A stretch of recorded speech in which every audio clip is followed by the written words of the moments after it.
முதலில் கேப்டனுடைய 30வது தினத்துல இன்னைக்கு கேப்டனுக்கு நடந்து கொண்டிருக்கும் இந்த பூஜையில கலந்து கொள்ள வந்திருக்கும் எங்களுடைய பத்திரிகை நண்பர்களுக்கு தேசிய முற்போக்கு திராவிட கழகத்தின் சார்பாக என்னுடைய வணக்கங்களை நான் தெரிவிச்சுக்கிறேன்.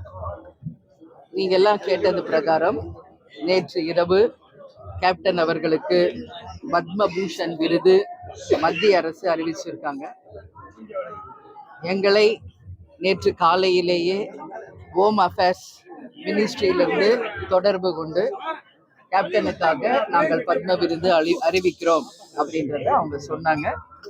நாங்க வேற எதுவும் சொல்ல, தேங்க்யூன்னு மட்டும் நான் சொன்னேன். இப்போ உங்ககிட்ட நான் சொல்றேன், காலம் கடந்து காலன் எடுத்து சென்ற பிறகு கிடைத்த இந்த விருது கௌரவமான விருது.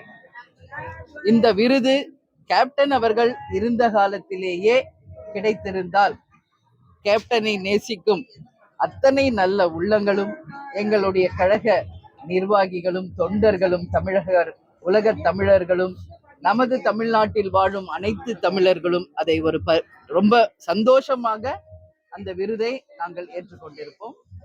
மிகவும் காலம் கடந்து காலன் கேப்டனை எடுத்து சென்ற பிறகு கிடைத்த இந்த விருது கௌரவமான விருதுதான் இல்லை என்று நாங்கள் சொல்லல. அதற்காக மத்திய அரசுக்கு தேசிய முற்போக்கு திராவிட கழகத்தின் சார்பாக எங்களுடைய நன்றிகளை நாங்கள் தெரிவித்துக் கொள்கிறோம். ஆனால் எங்க கேப்டன் இருந்த போதே கொடுத்திருந்தால் அதை மிகப்பெரிய ஒரு சந்தோஷத்தோடு நாங்க அந்த விருதை வாங்கியிருப்போம். பரவாயில்ல, கேப்டன் இறந்த பிறகுதான் அந்த விருது கிடைச்சிருக்கு. எனவே அந்த விருதை நான் ஒட்டுமொத்தமாக கேப்டன் மேல் அன்பு கொண்ட தமிழர்களுக்கும் உலக தமிழர்களுக்கும் எங்கள் கழக நிர்வாகிகளுக்கும் தொண்டர்களுக்கும் அந்த விருதை நாங்கள் சமர்ப்பிக்கிறோம். கேப்டன் கொடுத்த அன்பு அவருக்கு பல மடங்கு அந்த அன்பு திரும்ப கிடைச்சது. அந்த அன்பு உள்ளங்களுக்கு கேப்டனுடைய பத்ம விருதுகளை சமர்ப்பிக்கிறோம் என்பதை இந்த நேரத்திலே நான் தெரிவித்துக் கொள்கிறேன். நன்றி.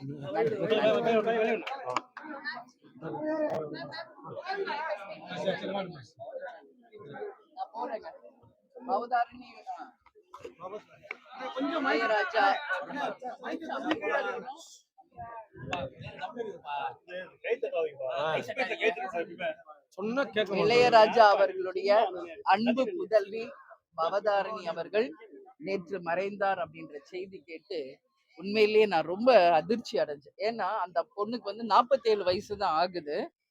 அவங்க குடும்பம் எங்க குடும்பத்தோட எப்போ எங்க திருமணம் நடந்ததோ அப்ப இருந்து அவங்க குடும்பமும் எங்க குடும்பமும் ஒரு நண்பர்கள் போலதான் பழகுறோம்.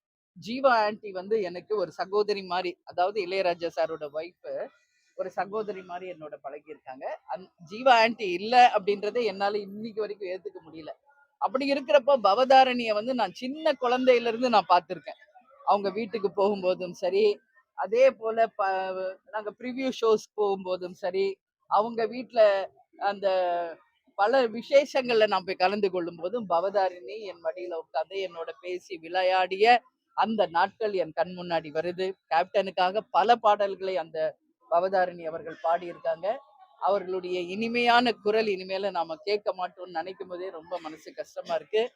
எனவே பவதாரணியை இழந்து வாடும் எங்கள் அன்பு அண்ணன் இளையராஜா, இசைஞானி இளையராஜா அவர்களுடைய குடும்பத்திற்கும் திரை உலகிற்கும் இசை உலகிற்கும் எங்களுடைய ஆழ்ந்த இரங்கலை தெரிவித்துக் கொள்கிறோம்.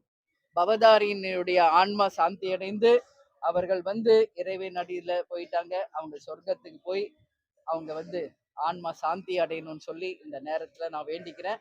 இப்போ ஒரு 4 மணிக்கு நான் நேரடியாக சென்று பவதாரணி அவர்களுடைய பூத உடலுக்கு தேசிய முற்போக்கு திராவிட கழகத்தின் சார்பாகவும் எங்கள் குடும்பத்தின் சார்பாகவும் இறுதி அஞ்சலியை செலுத்த இருக்கிறேன் என்பதையும் இந்த நேரத்தில் உங்கள்கிட்ட தெரிவித்துக் கொள்கிறேன். நன்றி.